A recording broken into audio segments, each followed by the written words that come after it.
They say love makes you blind, but heartbreak, it makes you see everything. I saw her for who she really was. Not the angel I loved, but the storm that destroyed me. She didn't just leave me. She humiliated me, spread lies, twisted truths, and left me drowning in my own silence. Everyone believed her. Everyone except me. So I decided to stop being her victim and become her consequence. Because sometimes the only way to heal is to watch your pain find its justice. She destroyed my heart. But I destroyed something she valued more, her reputation. But before I continue, make sure you're subscribed to the Revenge by Sophia channel and let me know in the comments where you're watching from. We love to see how far our stories travel. The rain had just stopped when I first saw her, standing by the cafe window, brushing a strand of wet hair behind her ear. The world outside looked dull and gray, but she glowed like she didn't belong to this world. Her laughter filled the small cafe like sunlight through dusty glass, and for a moment I forgot every broken thing in me. She looked up, caught me staring, and smiled. The kind of smile that pulls you in before you realize you're drowning. We talked for hours that day about dreams, fears, and places we'd never seen. Her words felt like promises written in gold, and I believed every one of them. Maybe I should have known then. Nothing that perfect ever lasts. That night, as I walked home, I kept thinking, why does something about her feel too perfect? Days turned into weeks, and soon, she became the center of my world. We went on late-night drives with soft music and open windows, her perfume mixed with the cold night air. She told me she'd never met someone who understood her like I did. I believed her because when she looked into my eyes, I saw sincerity, or what I thought was sincerity. I introduced her to my friends, my family, and everyone loved her instantly.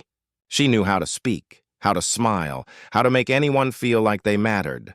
But sometimes I'd catch her glancing at her phone, her expression changing in a flash before she'd hide it with another perfect smile. I told myself I was imagining it. Love does that. It blinds you with hope until the truth becomes a whisper you can't hear. And yet that whisper was growing louder. One evening, she canceled our plans last minute. Said she wasn't feeling well. Her voice trembled on the phone, soft and sad, but something felt rehearsed. Later that night, my friend sent me a photo. Her, laughing at a restaurant, sitting too close to someone I didn't know. My heart dropped, but my mind refused to believe it. It can't be her, I whispered to myself, staring at the picture until my hands shook.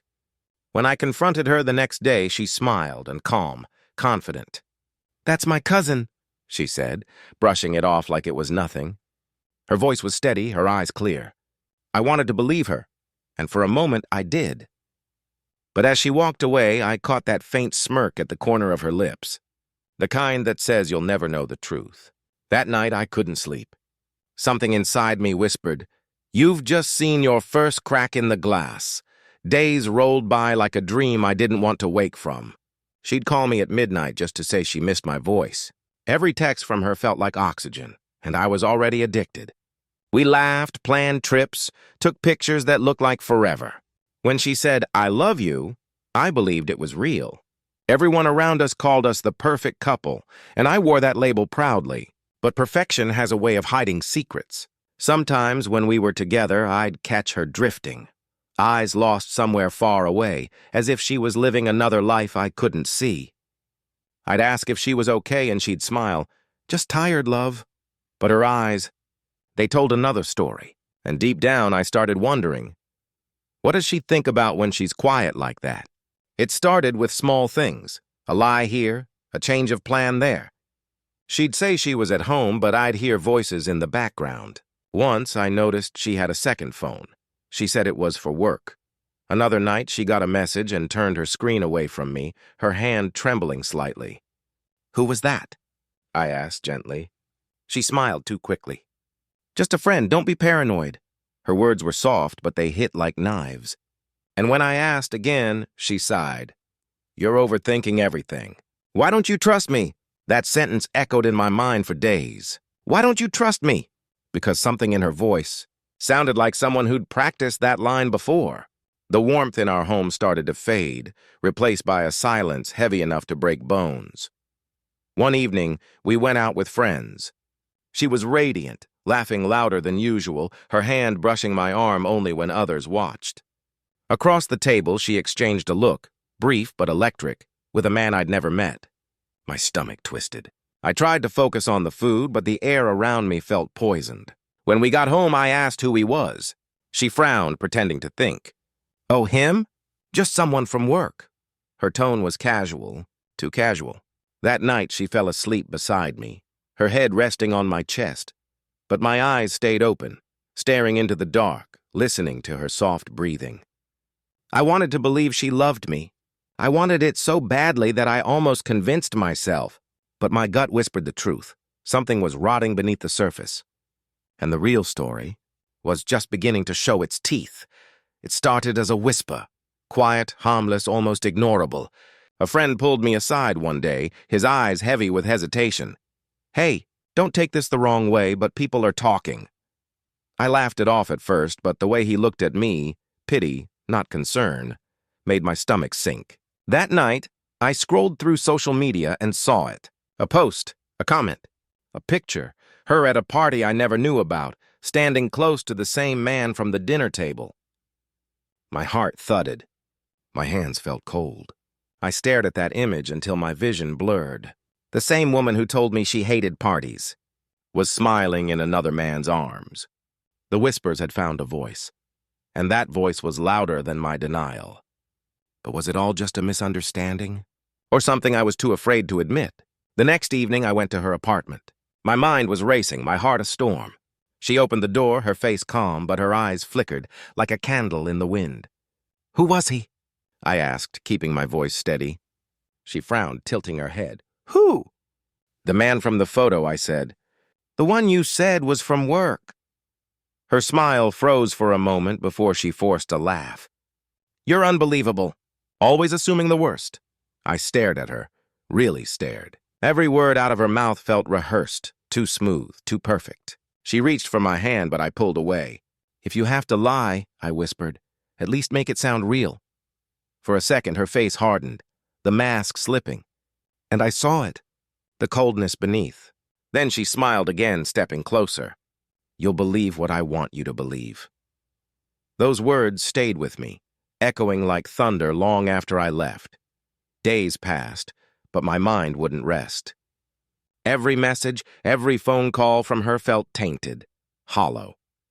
The laughter in her voice didn't sound real anymore. One night, I followed her, not because I wanted to, but because I had to know. The city lights painted her silhouette as she walked into a dimly lit cafe. And then I saw him, the same man. Their hands brushed across the table.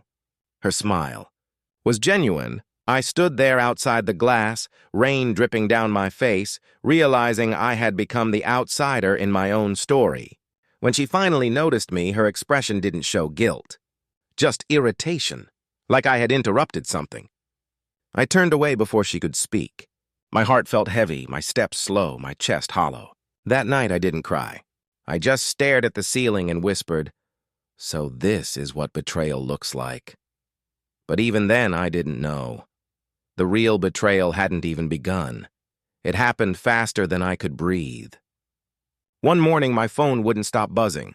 Messages, missed calls, screenshots. My friends, co-workers, even my sister texting, "Is this true?" My stomach turned before I even knew why. And then I saw it. A post on social media. Her words, her photo, my name. She'd written a long story about how I mistreated her, how I was obsessive and controlling. Every sentence carved into my chest like a knife. And the worst part? People believed her. Because she looked like the victim, delicate, broken, perfect in her pain. By evening, I wasn't just heartbroken. I was branded. The man who once held her heart was now the monster she created. And all I could think was, how can someone destroy you and still sleep at night? In a single week, I lost everything that made me feel human. My friends stopped calling. My co-workers avoided me in the halls. My boss said, maybe take some time off, clear things up. Clear things up, as if truth was a stain I could scrub away. At night, I'd stare at my phone, scrolling through the comments. Strangers tearing apart my name, people defending her lies. I typed out messages to her 100 times, asking why she did this, but never sent them. Once I drove to her house. parked outside. Her lights were on, laughter spilling through the windows. She wasn't sad. She wasn't hurting. She was fine. And that's when it hit me. She'd planned this. Every step, every tear, every lie.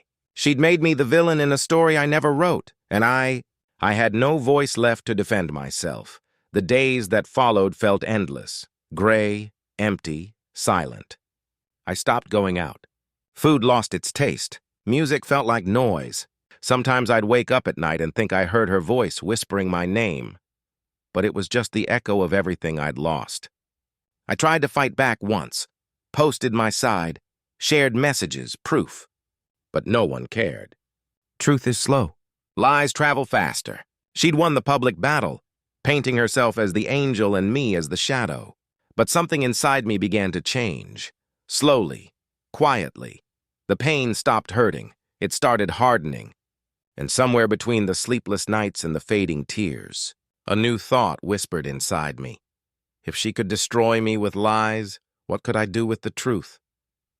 The days turned into nights without difference. I stopped counting time. It all felt the same, cold and hollow.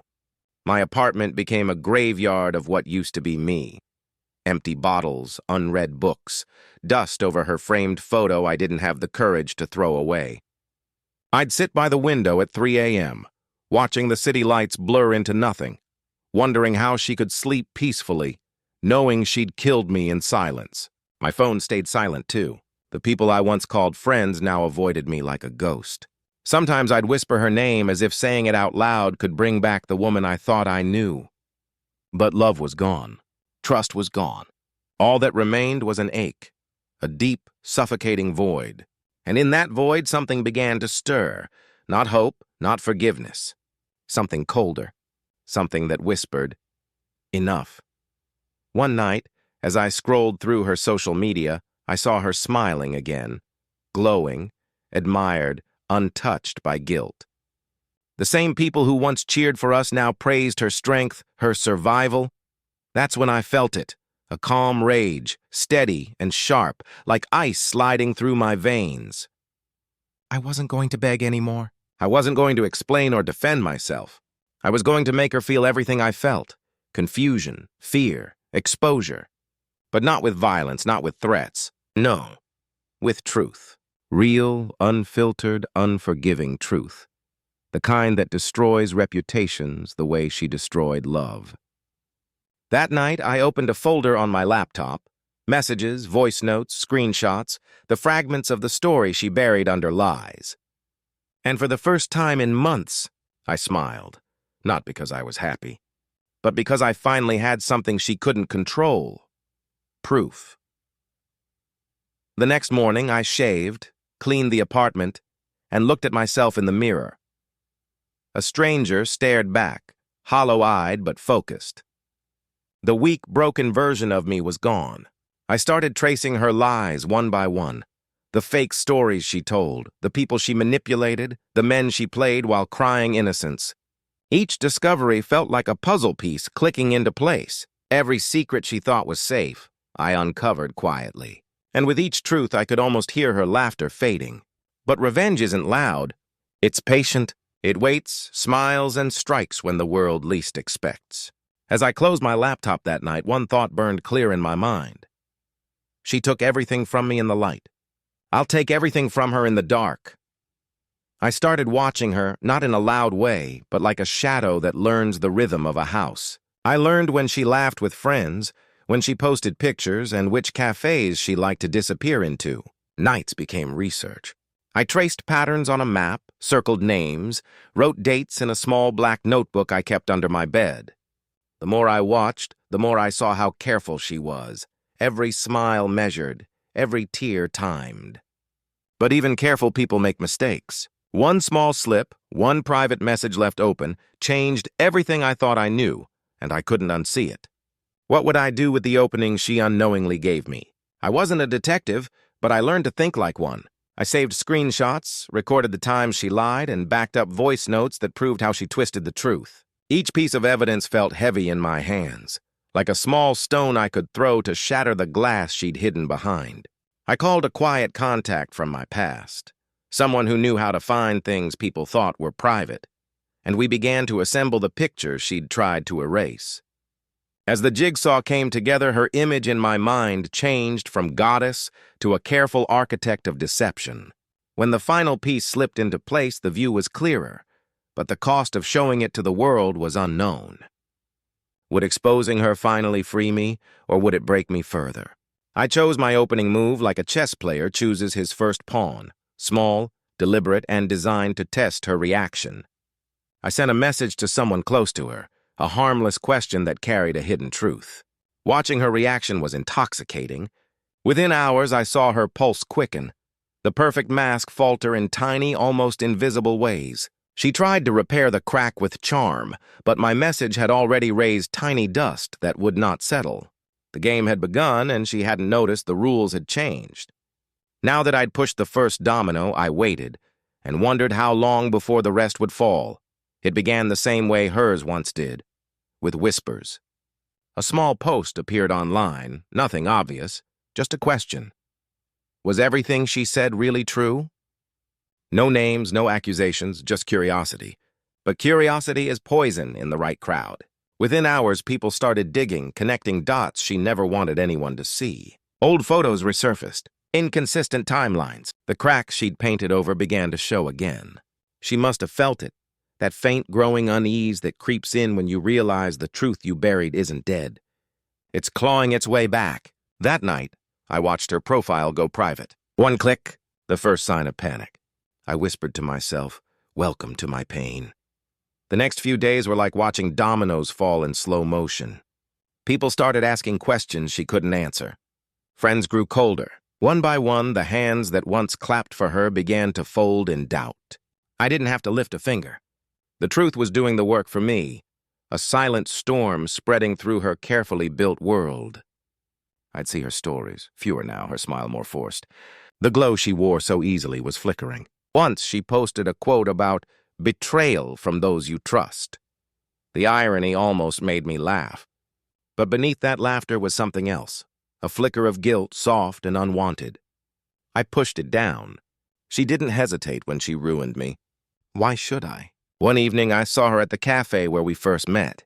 She sat alone, phone in hand, eyes darting across the room. The same walls that once echoed with her laughter now felt colder.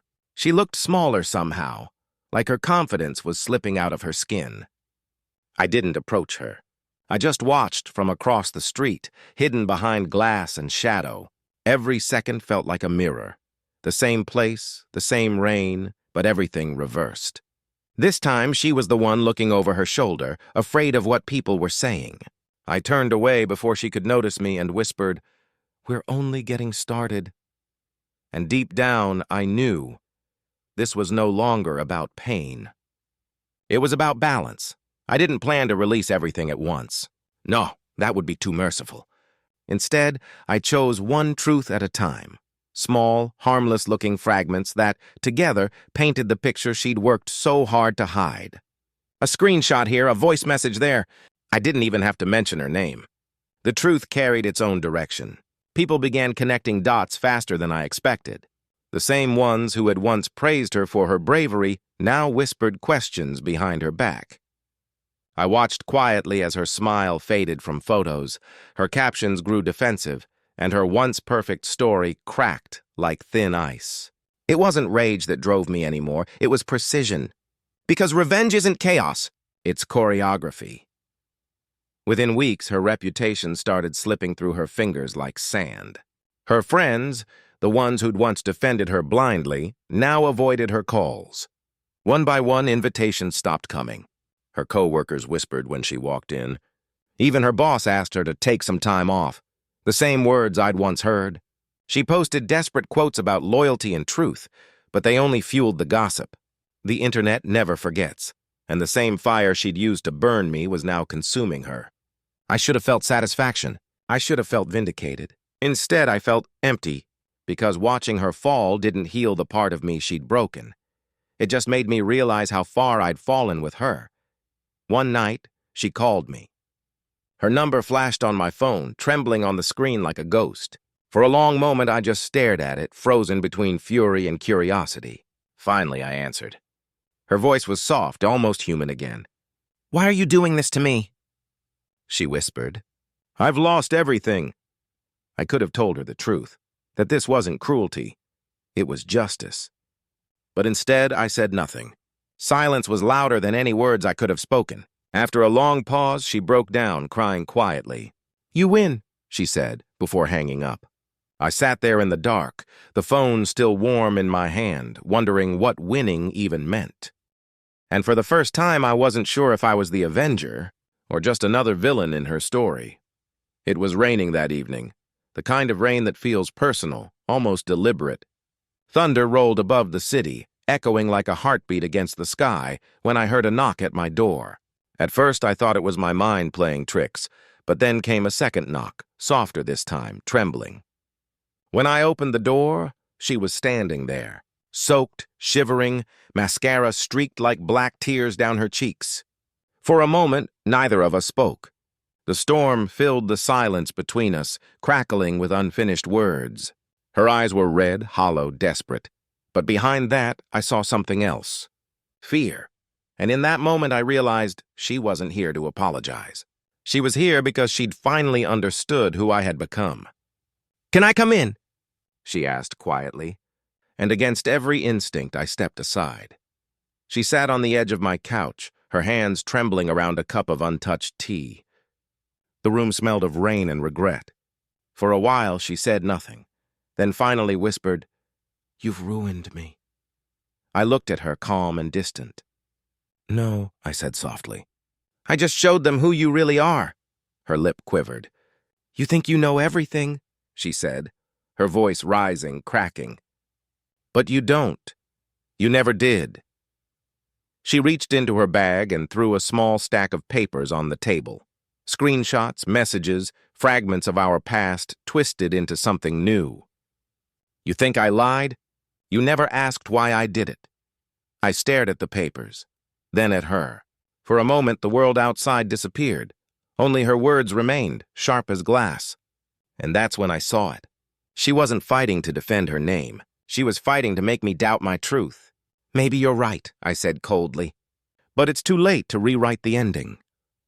The tension was unbearable, the kind that presses against your chest until breathing feels like guilt. She stood up, her hair dripping onto the floor, eyes burning. "You think you've won?" she said, voice trembling with fury and grief. "You've just become me." Her words hit harder than I expected. I wanted to argue, to tell her she was wrong, but deep inside I wasn't sure anymore. We stared at each other, two reflections of the same broken thing. Outside, lightning flashed, briefly illuminating her face, pale, wet, and furious. Then she said something that froze me completely.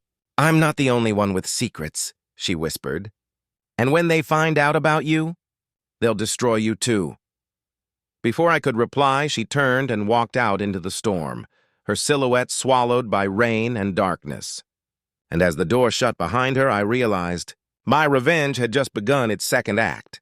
At first, I thought it was paranoia.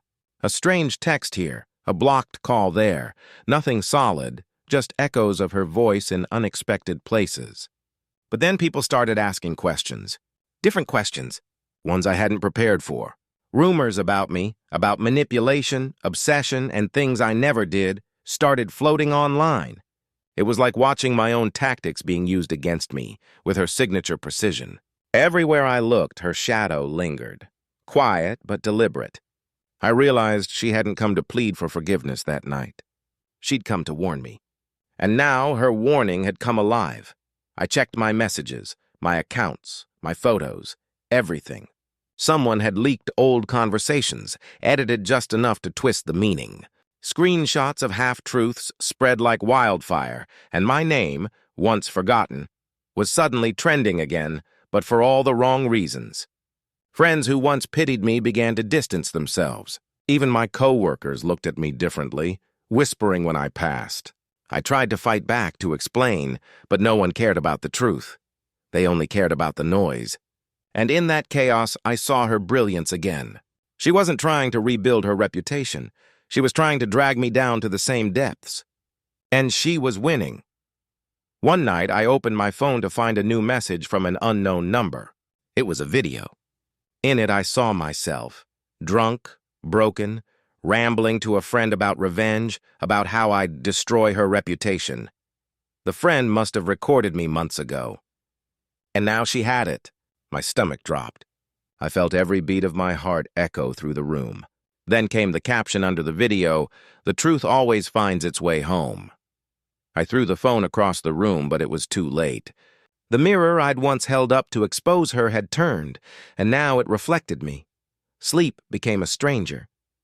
Every night I'd wake to the sound of phantom notifications, messages that weren't there, whispers from a phone that wouldn't stop glowing. Outside, the world carried on, but mine had started to shrink.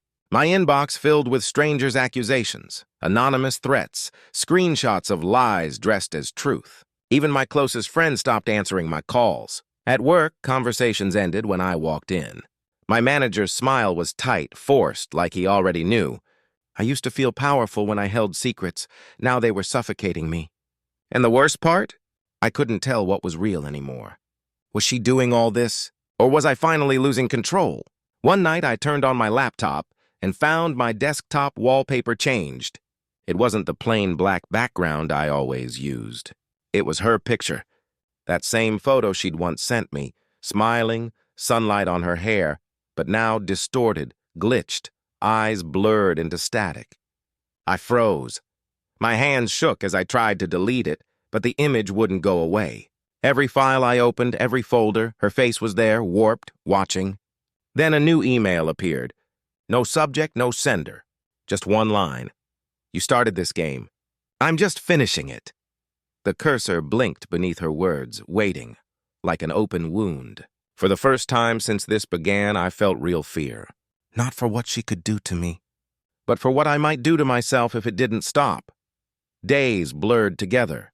No sleep, no appetite, just a constant hum of anxiety under my skin. I avoided mirrors. I couldn't stand the face looking back, hollow eyes, shaking hands, a man built on vengeance and now crumbling under it. Every sound made me flinch. Every shadow looked like her. I started doubting my own memories, wondering if I had gone too far, if I'd rewritten the truth so many times that even I believed the wrong version. Then, one morning, I saw her in the reflection of a cafe window, standing across the street staring straight at me. But when I turned, she was gone. Just rain, just ghosts. And that's when I realized, even if she wasn't there, her revenge was I couldn't take it anymore. The whispers, the shadows, the constant feeling that she was just behind me, it all had to end. So I started looking for her. Her social media accounts were gone. Her number, disconnected. I drove through the places we used to go, searching like a ghost, retracing its past life. The cafe by the river. The bookshop where she laughed for the last time. The empty bench where she'd said, "You'll miss me when I'm gone." Everywhere I went, it felt like she'd just been there, like I was chasing her shadow through the rain. And then I found her car, parked outside an old, abandoned apartment she used to rent years ago. Something inside me whispered to leave, but I didn't. I went in. The door creaked open with a sigh, like it remembered me. The air inside was thick, dust, perfume, and something metallic underneath. Her things were still there, photographs on the wall, a cup half broken on the counter, a mirror cracked down the middle. It was like time had stopped the day she left. I called her name once, nothing, then again louder. My voice echoed back, small and lonely. Suddenly a faint sound came from the next room, like someone whispering or crying softly. My heart raced. I followed the sound, step by step, until I reached the door. And when I pushed it open, the room was empty. Just a single phone lying on the bed, her phone. The screen flickered on by itself, playing a video. It was her, sitting in that same room, wearing the same clothes I'd last seen her in, speaking softly to the camera. Her eyes were tired, almost hollow. "If you're watching this," she said, "then you finally came back." She smiled faintly, but there was no warmth in it. "You wanted revenge. You got it. But tell me, was it worth it? Because for me, it never ended." My throat went dry. I tried to pause the video, but the button didn't work. Her voice lowered. "You destroyed my name, my life, everything." But I learned something in the dark. The deeper you dig into someone else's grave, the closer you get to your own. Then the screen glitched, her image twisting, warping, and the last frame froze on her face. Only this time, she was smiling directly at me. Behind me, a floorboard creaked, and I realized I wasn't alone. The air turned cold, that kind of cold that doesn't touch your skin. It seeps into your bones. I turned slowly toward the sound behind me, my heart pounding so loud I could barely hear. The hallway was empty, but the air felt alive. Something shifted in the dark. A soft breath, a flicker of movement. "Who's there?" I whispered, my voice barely holding steady. No answer, just silence thick enough to choke on. Then, from the corner of my eye, I saw it, her reflection, faint and flickering in the cracked mirror, standing where I wasn't. My blood froze, because in that reflection, she was smiling. I stumbled backward, my breath quick and uneven. "You're not real," I muttered, gripping the edge of the table. "You're dead. You're gone." But the voice that answered wasn't in my head.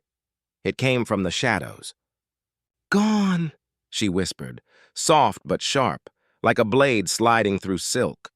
"You made sure I'd never really go away." My pulse raced. I spun around, but the room was empty again. Only her phone lay glowing faintly on the bed, playing another clip, one I hadn't seen before.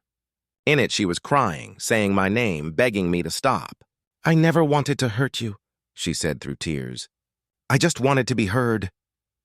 The video glitched, skipping frames, her face twisting between fear and fury.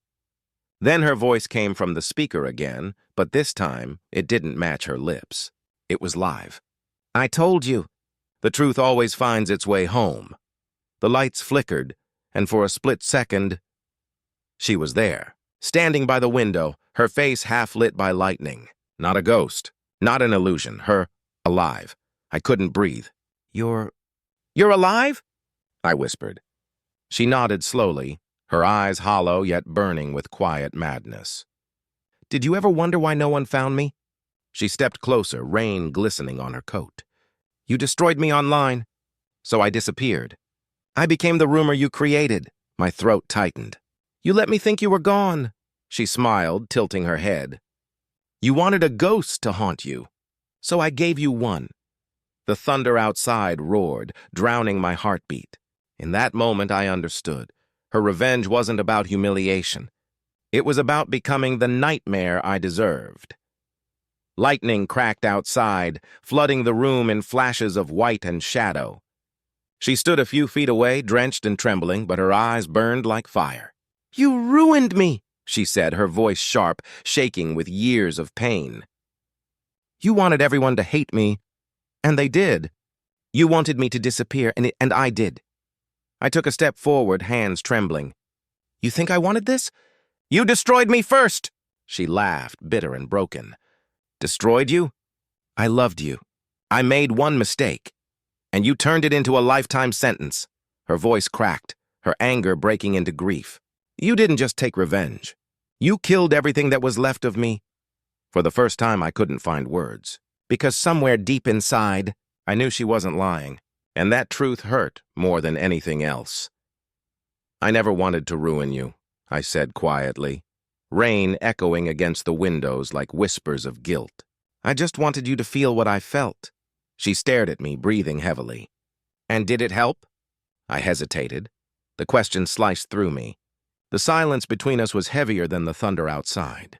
Finally, I shook my head. "No, it just made me someone I don't even recognize."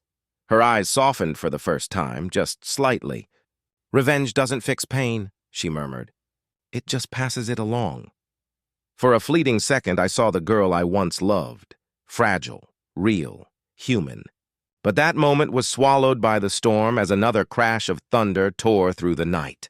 The floorboards groaned, the windows rattled, and I realized something else. She hadn't come to forgive me. She'd come to end it. She reached into her coat pocket and pulled out a small flash drive. "This," she said, holding it up, "is everything, every message, every proof, every secret you thought was hidden." She dropped it onto the floor between us. "You wanted the truth? Here it is. But remember, When it spreads, it won't just destroy me. It'll destroy you too. Her words cut through the storm like lightning itself. Before I could react, she turned toward the window. Rain poured down in silver sheets outside. "Don't!" I shouted, stepping forward, but she whispered something I'll never forget. "You wanted me gone. Now you'll finally know what that feels like." And before I could reach her, she was gone, swallowed by the rain, by the night, by her silence. Only the open window remained, and the flash drive glinting in the dim light. The storm ended at dawn. The world outside was eerily calm, streets washed clean, sky pale and empty. Inside, the apartment was a grave of memories, her scent still in the air, the broken mirror catching light like shattered glass hearts. I stood by the open window, staring into the street below, hoping to see her, but there was nothing. Only the echo of rainwater dripping from the roof, rhythmic and endless. On the floor, the flash drive she left glimmered faintly. I picked it up, my fingers shaking, torn between curiosity and dread. Did I really want to see what was inside, or was ignorance the only mercy left? The silence was deafening, and full of ghosts. I finally connected the drive to my laptop. At first, there was nothing, just blank folders. Then one opened by itself, revealing hundreds of files, screenshots, recordings, photos, all arranged neatly, methodically. Half of them were hers, proof of her innocence, her version of events. The other half were mine. Videos of me talking, messages I thought I deleted, confessions sent in moments of weakness. Everything, every lie, every act of revenge, every cruel word I'd ever sent. It wasn't just her truth. It was ours. And as I watched, I realized she hadn't destroyed me. She'd simply given the world both sides of the story and let it decide who the real villain was. By the next morning, it was everywhere. My face, my voice, my guilt. News channels, blogs, whispers on every corner of the internet. I became the monster she'd promised I would. They called her the victim. They called me the liar. And maybe, for once, they were right. I deleted everything, packed my things, and left the city behind. But no matter how far I drove, her voice followed, quiet, haunting, echoing in every reflection. In trying to destroy her, I'd carved my own ruin. And somewhere deep inside, I finally understood. Revenge doesn't end when the other person falls. It ends when there's nothing left of you to stand. Revenge doesn't fix the past. It just makes the silence louder. I thought destroying her would bring me peace, but peace never came.